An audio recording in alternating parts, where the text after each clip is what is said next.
Japan की tech company SoftBank के founder और सीईओ मायायोशी सोन ने अमेरिका और जापान के बीच एक संयुक्त सॉवरेन वेल्थ फंड बनाने का प्रस्ताव दिया है।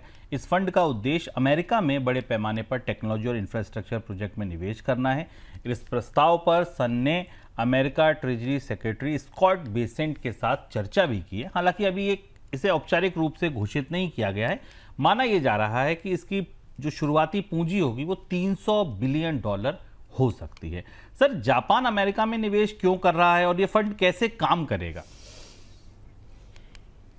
मासायोशी सन पहले भी अमेरिका में अपने फंड्स के साथ सक्रिय रहे हैं। उन्होंने स्टार्टअप्स को लेकर सिलिकॉन वैली में फंड्स बनाए थे।